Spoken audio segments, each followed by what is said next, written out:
नमस्कार, मैं त्रिभुवन पार्थ। आज आपके सामने मैं त्रिताप के ऊपर चर्चा करने जा रहा हूं कि हमारे जीवन में त्रिताप अर्थात तीन ताप वेद शास्त्र के द्वारा कहा गया है कि जीवन में तीन ताप होते हैं, उससे कैसे बचना है। एक दोहा के माध्यम से मैं इस पर चर्चा करने जा रहा हूं कि दैहिक भौतिक जीवन के तीन ताप, कारण कार्य रहस्यमय, समझो सृजन प्रताप।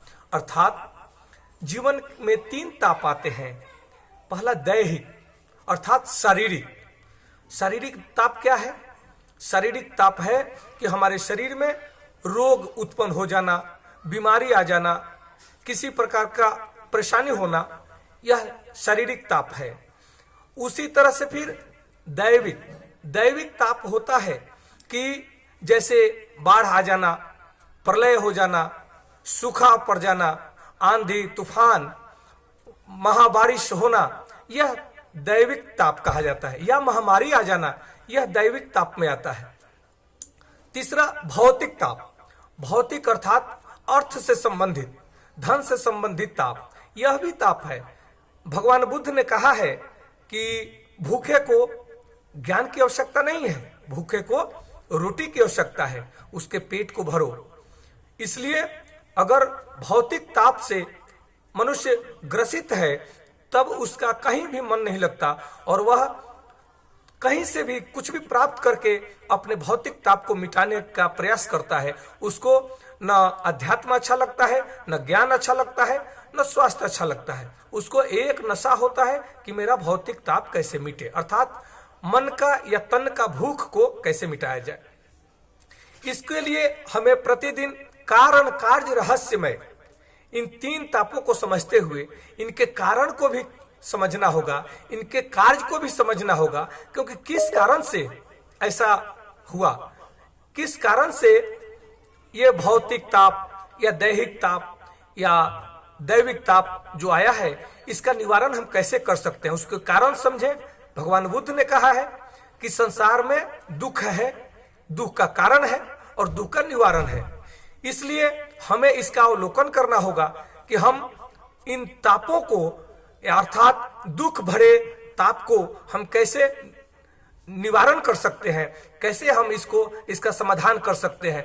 घबराने से नहीं होगा, उसका साधारणतः मनन करके, मंथन करके, विचार करके, चिंतन करके उसका निवारण हो जाता है।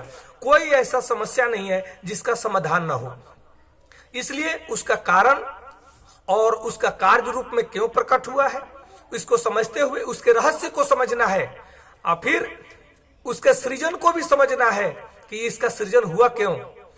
उद्यम से हीन व्यक्ति हमेशा भौतिक ताप से ग्रसित होता है और प्राणायाम से हीन व्यक्ति, योग से हीन व्यक्ति, शारीरिक श्रम से हीन व्यक्ति, मन से बेचैन व्यक्ति हमेशा दैहिक ताप से परेशान होता है। और दैविक ताप का आप कोई निवारण, आप उसका कारण नहीं है, क्योंकि उसका कारण पर्यावरण होता है। क्योंकि उसका कारण पर्यावरण में जब असंतुलन होता है तब यह दैविक ताप ग्रसित करता है पृथ्वी को, समाज को, संसार को। इसलिए उसका भी श्रेय मनुष्य को ही जाता है, क्योंकि मनुष्य श्रेष्ठ प्राणी है। मनुष्य इस चीज को जानता है कि किस कारण से हमारा पर्यावरण में क्या असंतुलन हो रहा है। इसलिए इसका अवलोकन करना होगा और इन तीनों तापों को संयमित करने के लिए, इनके निवारण के लिए, इनके समाधान के लिए हमें प्रतिदिन इस पर विचार करना होगा और फिर हम अध्यात्म की ओर चले, योग के माध्यम से निरोगी जीवन जिए और उद्यम के माध्यम से भौतिक ताप को मिटा दें। हम एक संपन्न समृद्ध जीवन जिए और दैविक अर्थात आध्यात्मिक उन्नति कर